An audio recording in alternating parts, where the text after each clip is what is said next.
I looked around and I saw machine guns being mounted all around us.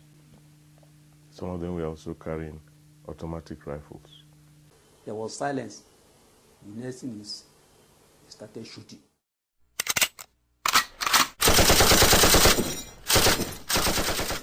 And my father was lying not too far from me. His eyes were open, but he was dead.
The chain of events that led to the deaths at Asaba began years before.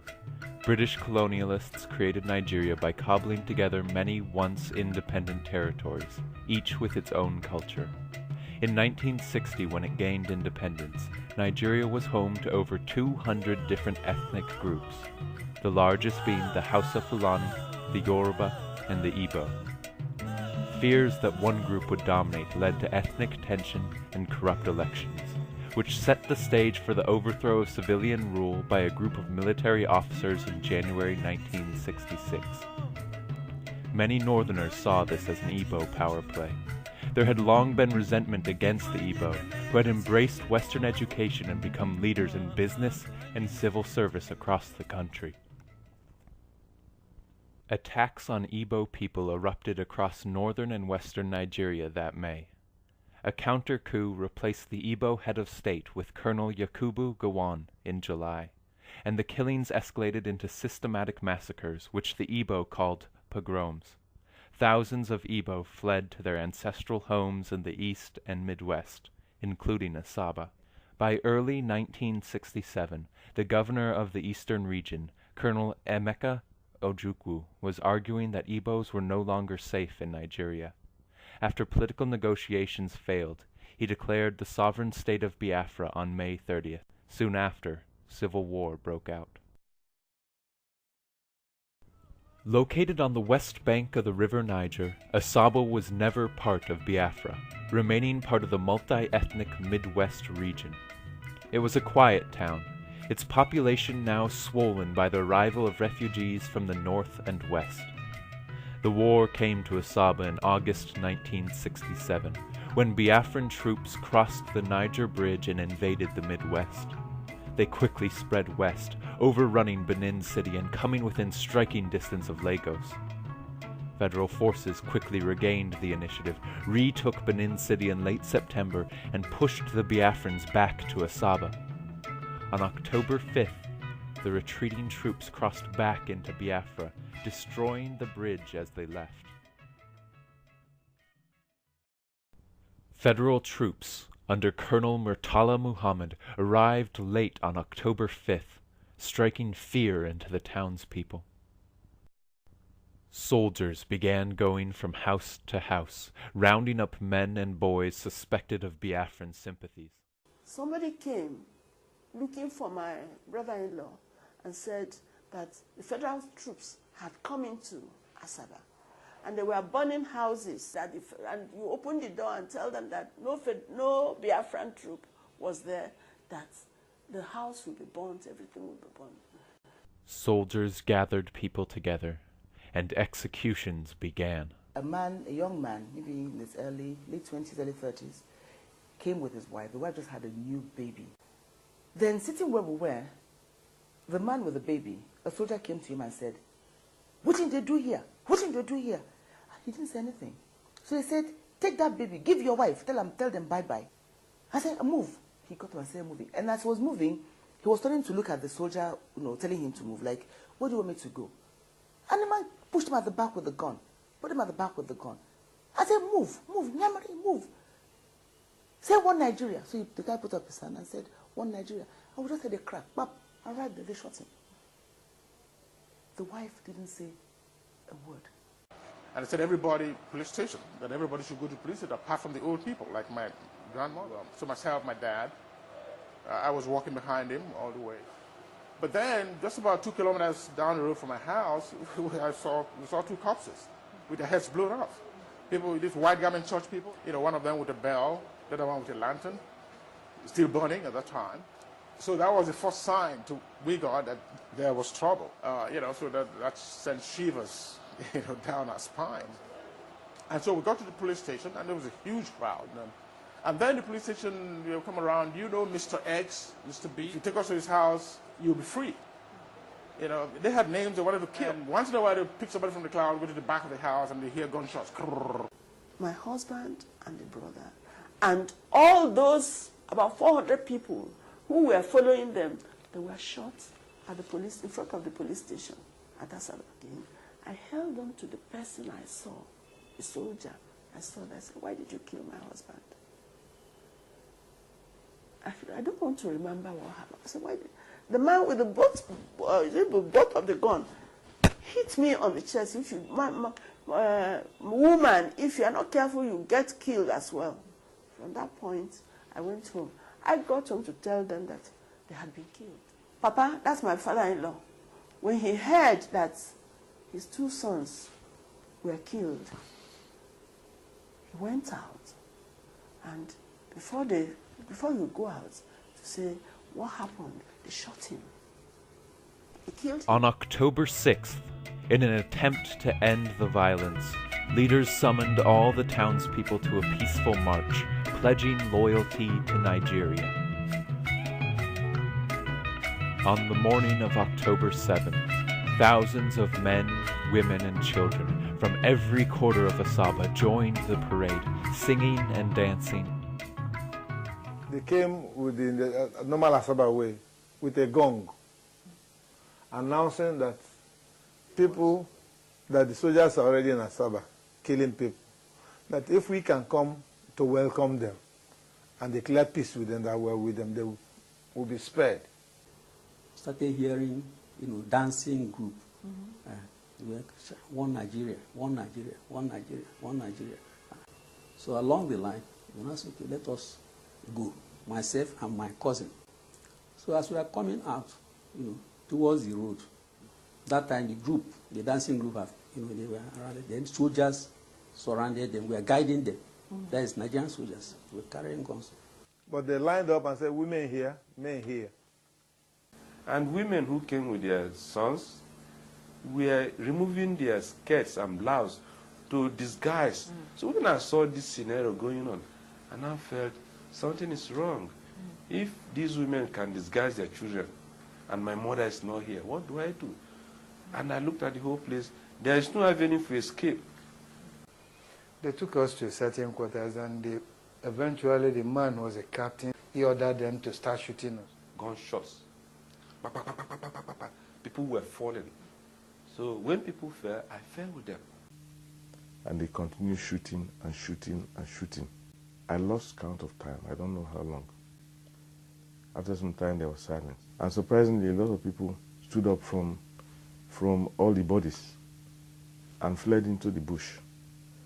I stood up also, but I saw a cousin of mine who was lying not too far from me. He was shot on the head. My body was covered with blood, but I knew that I was safe. Nothing had happened. My cousin said we should wait till it was dark so that we could go together, and I agreed. You could hear the sound of the injured crying. That evening, some women were able to retrieve the bodies of family members. Joseph Nwaje lost 2 brothers, aged 17 and 12. Mom in the evening was able to identify their corpses, took them in a wheelbarrow, pushed them to the family house, where they were buried. I never saw their corpses, never saw their body. But most were buried in mass graves, with no opportunity for required ceremonies. Although I was so small, I could remember that what I saw were lifeless bodies. My dad was among those people that buried the dead. He left the house with shovel, then this scent leaf, put it in his nostril. That will enable them to stand the stench there. It was after when they have decayed, you know, smelling all over the place, that the people there gathered and then dug a common grave and they started putting them there. There are so many, I cannot remember, so many, so many. Many townspeople ran into the bush or across to the east, but troops remained in Asaba, and the threat of rape hung over the remaining women and girls. They were forcibly married by soldiers. I have an auntie who was married forcibly by soldiers. Children were raped, and also even old women were raped too. And even when they see that you're a young girl, they will forcibly take you as their wife. That is, if you don't want, they kill.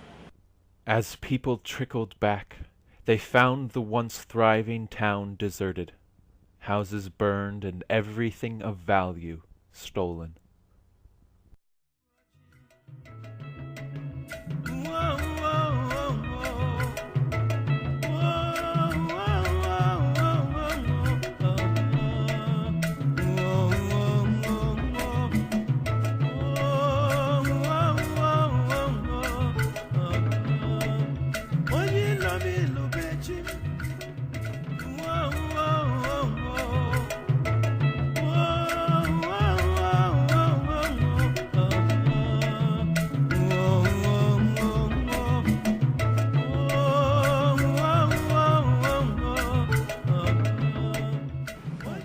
We have no home to enter, no house to enter. Our house was burnt down. Everything. In fact, where we went, we had to be tying, you know, the bags they put rice and beans. That's what we tied, because there was no clothes, there was nothing for us to hide our nakedness. A lot of children, kwashoko, you know, people were dying just like that. Some we ate rats, lizard. In fact, Asaba suffered. Exactly how many died on October 7th is not clear. Between 500 and 800 seems likely, in addition to hundreds killed in previous days. Many families were decimated. My immediate elder brother, the one following him, and one of my cousins, 3 of them were killed.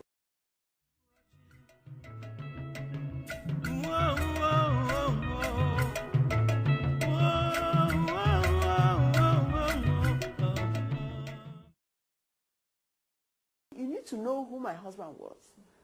Harmless, no, couldn't harm anybody. He liked life, he liked himself, he was a lovely man. And they just knocked him off life like that.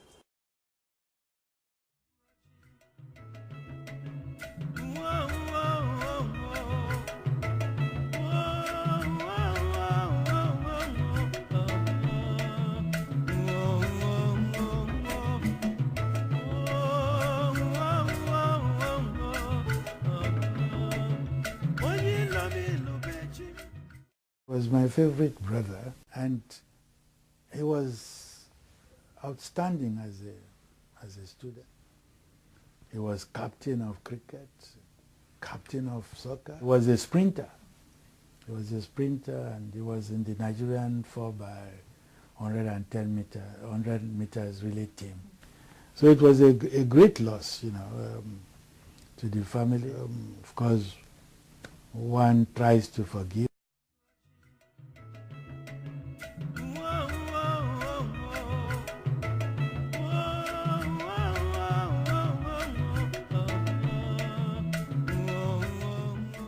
Leo Samuel Isichei, and he was a teacher, a darling father, you know. We looked up to him so much. He was everything to us, and he wanted to bring his children up to make sure that they had education. I want people to know, because not many people know what happened. Even my own children, because God knows why I had to survive, for me to have a story to tell. And that's what I'm telling you now. For decades, the massacres at Asaba remained almost unknown outside the community. In 1967, the Nigerian press was tightly controlled, and few foreign news reporters were on the ground. In the words of Nobel laureate Wole Soyinka, the Midwest Igbos had become the most vulnerable Nigerians. The war itself became internationally famous in 1968 after the federal government imposed a blockade, starving Biafra into submission in 1970. The silence began to lift in the mid-1990s, and some survivors testified to the 2001 Nigerian Human Rights Violations Investigation Commission, known as the Oputa Panel, which set the stage for more people to speak. It was for us the first opportunity that we're going to have to even air the matter, but the aim was really to begin something by way of a healing process. If you wrong somebody and the person has an opportunity to talk about it, and assuming you show an act, you show some contrition, you apologize, or you go some way into alleviating their pain and suffering, then the healing process can begin. 4 decades after the war, Asaba is a busy state capital looking to the future. Yet the scars remain. These are visible in the derelict buildings that remain unrestored and on the bodies of those who survived. And they are invisible, borne by Asabans who have kept the memory of the cruel deaths of their fathers, brothers, and uncles. The people of Asaba do not want retribution, only to tell their story, allowing the massacres to become part of Nigerian collective memory. After the war, the then head of state, the States, General Gowan, said that the war was a war between brothers. No victor, no vanquished. Okay. But what happened in Asaba wasn't a war.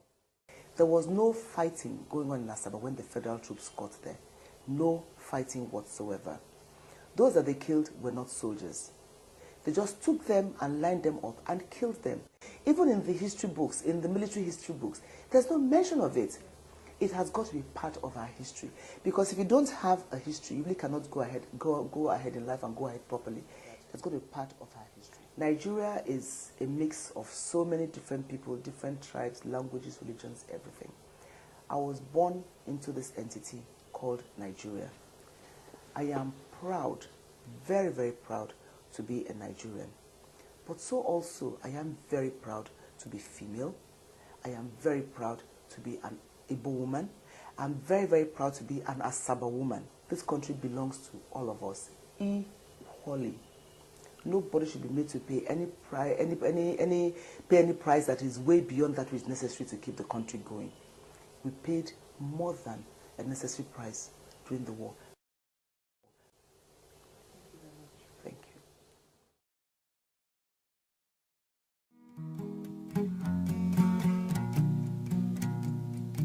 Asaba Makamao, Asaba Makamao, Ikuha Asaba Makamao, Ikeyanye Bunjo Bioma.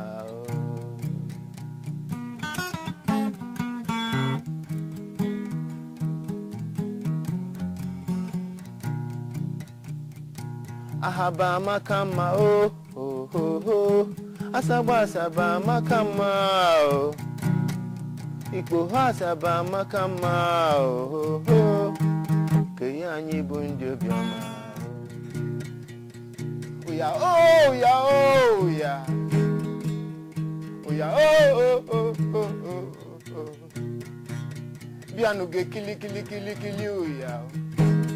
Mana chuku asiko gozi anyi oh. Oya oh ya oh ya. Oya oh oh oh oh oh oh oh. Kile oya no. Mana chuku asiko gozi anyi oh. Bagoli benu ndi obioma. No makaya liba ka chuku jiwe fu anyi n'anya. Ebe chuku si n'anya mafuzi oya no wanchi ozonu. Na songozi bifonye la ine n'ụwa. Ahaba makama o. Asaba asaba bonye ma o. Ikwe asaba makama o. Ikwe anyi bundu bioma o. Asaba makama o. Asaba makama o. Ikwe asaba makama